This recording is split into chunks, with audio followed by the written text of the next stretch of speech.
sedang viral pengobatan oleh Ibu Ida Dayak, yaitu pengobatan yang bisa menyembuhkan orang tuli jadi bisa mendengar dan bisu bisa berbicara. Bisa juga menyembuhkan patah tulang, orang lumpuh bisa jalan meskipun jalannya belum lancar Buya. Dan semua itu dilakukan dalam sekali pengobatan. Pengobatannya hanya dengan memijat bagian yang sakit dengan minyak. Apakah kita sebagai umat Islam boleh berobat ke sana Buya? Karena ribuan orang mengantri untuk berobat ke Ibu Ida Dayak Buya. Mohon bimbingannya. Wassalamualaikum warahmatullahi wabarakatuh. Kami ucapkan kepada siapapun yang hidupnya bermanfaat untuk umat, untuk manusia, maka harapan kami adalah semoga Allah memberikan kebaikan. Memberikan kebaikan kepada orang-orang yang bermanfaat untuk kemanusiaan. Dan semoga memberikan petunjuk. Lebih tinggi lagi pangkatnya nanti. Seperti itu. Ada orang hidupnya memberikan pertolongan. Bukan urusan pengobatan saja. Orang non-muslim berbuat baik. Sedekah, berderma. Maka Allah akan beri imbalan tapi di dunia. Akan beri kebaikan di dunia. Adapun urusan akhirat adalah sesuai dengan keimanannya. Selagi dia tidak iman, tidak mendapatkannya. Kan begitu. Makanya dia akan beri. Orang berbuat baik di dunia, orang yang non-muslim sekalipun, maka Allah akan beri balasan kebaikan cuma di dunia saja. Karena syarat akhirat adalah harus ada iman. Itu kaidah. Makanya orang non-muslim kalau dia bisa berbakti pada orang tuanya, maka Allah akan beri kebaikan di dunia. Orang non-muslim yang dia baik dengan tetangganya, Allah akan beri kebaikan di dunia. Akan Allah beri pertolongan. Allah Maha Kuasa dan Allah Maha Adil. Baik, kemudian masalah pengobatan. Pengobatan itu termasuk bagian yang memberikan kemanfaatan. Maka yang perlu kita cermati adalah terlepas dari siapa orangnya, kami memberi rambu-rambu secara umum.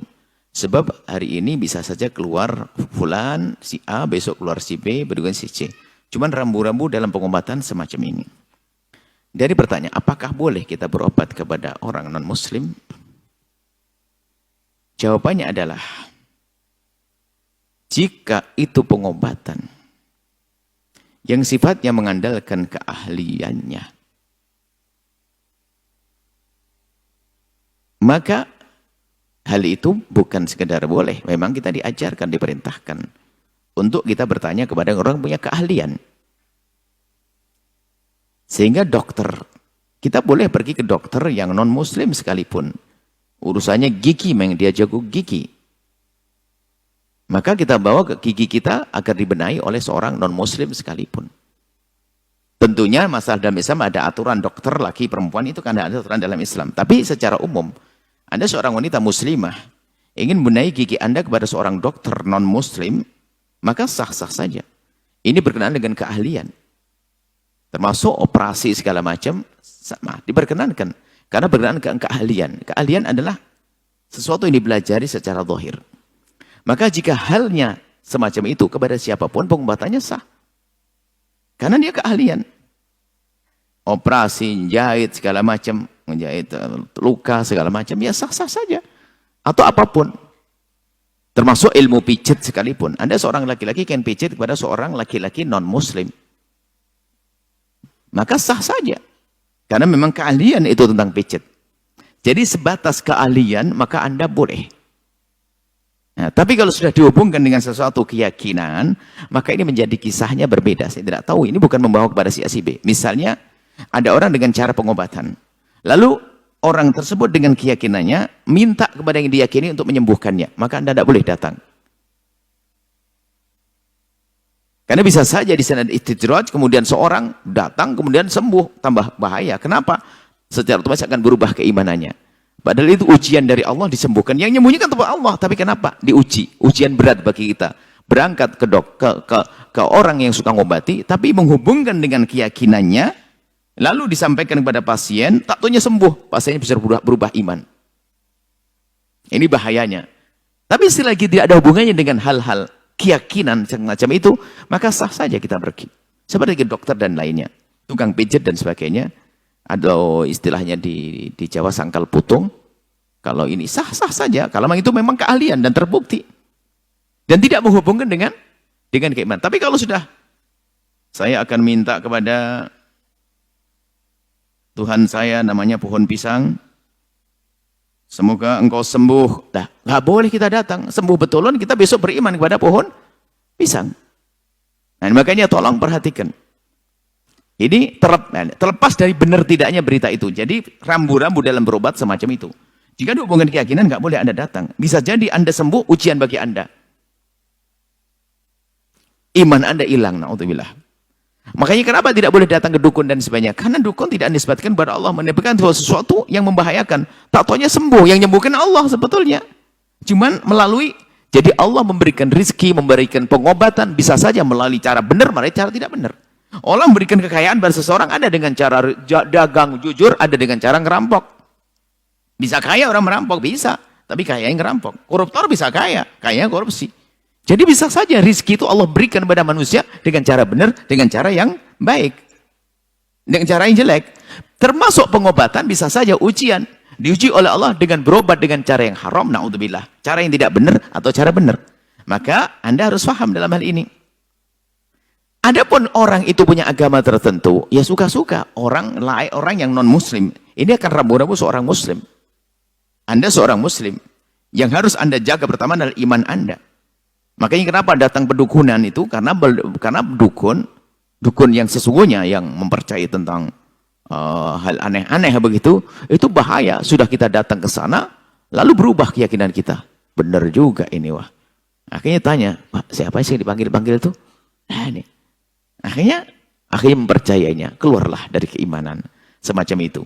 Baik, ini adalah rambu-rambu Anda seorang muslim dalam berobat. Kemudian setelah itu nanti ada masalah marhalah irsyad. Nasihat yang lebih baik lagi adalah kalau Anda berobat, ya tentunya harus Anda pertimbangkan sisi lain. Ada seorang muslim kepada dokter yang muslim, misalnya yang muslim. Ya, kalau non muslim ya sah-sah saja. Ini dalam irama kebersamaan tidak dilarang yang demikian itu.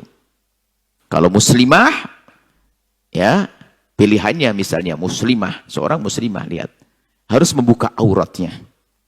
Dibuka oleh seorang muslim laki-laki, atau seorang non-muslim tapi dia terhormat. Tentu, biar non-muslim, keberi non-muslim, tapi dia wanita, sama-sama wanita ada wilayah-wilayah tertentu. Jadi adil Islam itu. Karena ini adalah urusan keahlian. Bukan urusan dunia-dunia gaib tadi. Kalau sudah ada hubungannya dengan permohonan-permohonan, hati-hati. Jika dia memohon kepada selain Allah, Anda tidak boleh datang sama sekali. Biarpun katanya ribuan orang katanya sembuh, katalah sembuh, maka ketahuilah justru di saat sembuh itu ada ujian keimanan. Bisa kropos, hilang imannya dengan itu semuanya. Dulu kan juga pernah ada anak kecil di mana itu yang katanya menjadi sebab kesembuhan karena apa ya, cincin atau batu, lupa saya. Misalnya lupa nih cerita dulu itu. Baik, macam-macam. Akan tapi ketahuilah orang beriman mudah, tidak akan mudah terbedaya dengan apapun. Tapi ingat, jika ada orang punya agama beda, punya keahlian semacam itu, Anda jangan mencaci juga, jangan mengolok. Dan kami sampaikan kepada Anda yang di luar wilayah Islam, yang kami sampaikan ini hanya rambu-rambu untuk kaum muslimin. Rambu-rambu untuk kaum muslimin, bukan ini adalah untuk Anda. Jadi mohon tidak ada ketersinggungan dalam hal-hal semacam ini. Anda seorang Kristiani, Anda bisa percaya dengan cara-cara pengobatan yang ada ritual-ritualnya cara orang Kristen. Anda orang Hindu, ada aturannya sendiri. Anda pun tidak harus percaya dengan ritualnya orang Muslim. Anda hak-hak Anda. Kami pun juga tidak boleh, tidak dipaksa harus percaya dengan cara ritual Anda dan pengobatan. Ini adalah agama. Nggak boleh dicampur adukkan. Tapi kalau masalah keahlian, Anda seorang Kristiani, Anda seorang Buddhis, Anda seorang Hinduis, punya keahlian di dalam hal tertentu, ya seperti halnya kami seorang Muslim punya keahlian di dalam tertentu, Anda boleh. Kami juga boleh, karena ini masalah keahlian. Mohon ini hal-hal semacam ini kadang-kadang dijadikan bahan untuk memecah belah umat, dipikir mencaci, mengolok, dan sebagainya. Karena apa? Islam mengajarkan keindahan. Sehingga kita juga tidak boleh ya caci maki, olok-olokan, tidak boleh. Tapi ini rambu-rambu. Maka rambu-rambu adalah untuk kaum muslimin saja. Wallahu a'lam.